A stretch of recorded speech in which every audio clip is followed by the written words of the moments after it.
Hi and welcome to Razz Reviews. Today I'm doing an Oscar special episode where I'm going to be reviewing all the Oscar winners in 30 seconds. That's right, every single winner, I'm going to talk about them and I only have 30 seconds. I have Neo here who's going to keep time. Hi Neo. Hello. And he's going to be telling me when the 30 seconds are up. So let's start. I'm very nervous. Hold on. Okay. All right. Okay.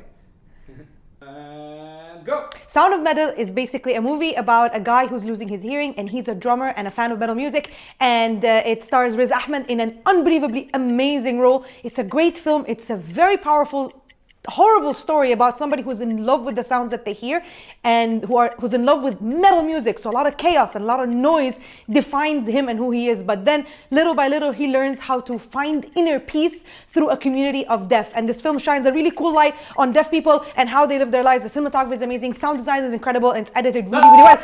Oh my God, you scared me. And go. Mank is a David Fincher film starring Gary Oldman as Mankiewicz, the screenwriter of Citizen Kane, uncredited. This film is really cool because it takes a look at old Hollywood history. So it's interesting for history buffs and people who are fans of that era in the 1930s. But other than that, there isn't really much of a story and it kind of tends to get very tedious and it's pretty much a bunch of Hollywood people talking about Hollywood things. So it's really appealing to Hollywood people. Most of us are not Hollywood people. So it is kind of boring. It's an interesting, cinematography is amazing. Black and white, shot like it looks really old, which makes it really cool. It's a very nice gimmick and it has beautiful production design of the era. Okay. And go. Promising Young Woman is basically a film about a woman who is avenging her friend who was sexually harassed, and she sort of goes after guys in bars and pretends to be drunk and then punishes them and does psychological torture on them. It's a very interesting script, very clever and very, very unpredictable. So it's an entertaining watch. It might feel a little bit too much in terms of social commentary and hashtag #MeToo movement, but at the same time, it's actually very cool and quirky. The tone shifts a lot and the ending is very divisive and very weird. So you might love it or might hate it depending on the ending, but it's definitely interesting watch, an interesting first-time director. Go. Daniel Kaluuya definitely deserves the Best Supporting Oscar for this, even though he should be for lead Oscar because he's the lead character of this. But anyway, it doesn't matter. It's a great movie. Judas and the Black Messiah is one of the best films of the year, one of my favorites in the list. It's a beautiful story about something very important, a wonderful character in history that was not treated well by society and was the victim of a lot of prejudice, but he was a beautiful leader for a very powerful movement. The film has really cool social commentary about race in America. It's very well edited, well shot, well performed and well written. His speeches are very impressive. Go. I have no idea how Soul is considered a movie for children. It's definitely a movie for adults. I related to it beyond anything else. One of the most relatable main characters of an animated movie. It follows the story of a man who just wants to fulfill his dream and feels like he dies too young and he's trying to come back to life. It's about appreciating life and being in the moment, and most of us adults don't do that. So it's actually very powerful. It got to me. It's very emotional, fantastic performance, amazing music. It relies on music as a character of the movie and it works very, very well. And it's beautifully animated and it's Pixar as its best, where it has a humor and heart at the same time with a very powerful emotional lesson. And go.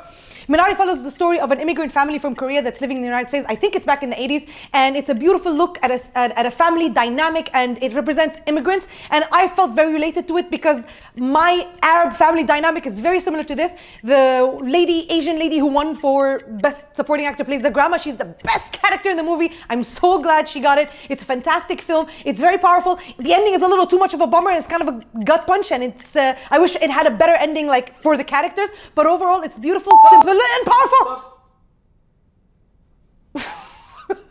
And go. The Father is a beautiful, amazing movie with a really cool concept. It's about Anthony Hopkins as a father who's struggling with Alzheimer, and the film is done from his perspective, which makes it really cool and puts you in the shoes of somebody who's losing their mind. It's also very tragic and it really breaks your heart. Very, very sad film, but very powerful. Anthony Hopkins' performance, ground-shattering. I wish Chadwick won an Oscar, but I understand what Anthony did. He definitely deserves it. It's amazing. And Coleman is also amazing as his daughter, and this movie will make you cry a lot. It's beautifully shot, beautiful cinematography, beautiful production design, and I loved it.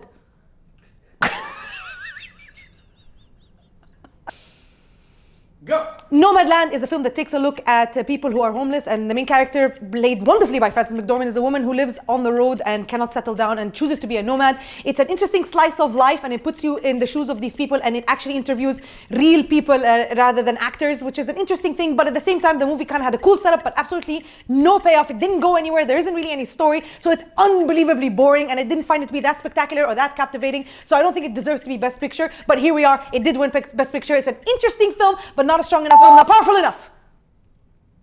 Oh my God. That was very... Okay. Overall, I don't think this is one of the strongest group of films in terms of Oscar winners. There are a lot of things that I liked that didn't win or didn't get nominated. I loved Trial of the Chicago 7. I think that film is amazing. It's one of my favorites of those categories, and it didn't win. I think it should have won at least Best Script by Aaron Sorkin. My biggest issue with this year's films is that most of them are an absolute bummer. Man, these movies are so depressing. Why do they have to be depressing to be eligible for Oscars? You know, we can have a little fun, right? You know, we can actually enjoy ourselves and still have a good movie. This is why I kind of gravitated toward Trial of the Chicago 7, because I actually enjoyed myself watching these movies. The other films, every time the movie ended, I just go like and walk out of the cinema. Like, why are you depressing me? Like, 2020 was depressing enough. Give us a break, please. For those of you out there who don't speak Arabic, you need to learn the word naked. These films are naked. They're depressing. So, have you seen all these Oscar movies? You probably haven't. But if you have, let me know in the comment section which do you think deserves the win, who doesn't deserve, what's your favorite film. And as always, like, share, and subscribe. And don't forget to ask me what you'd like me to review for you next. See ya!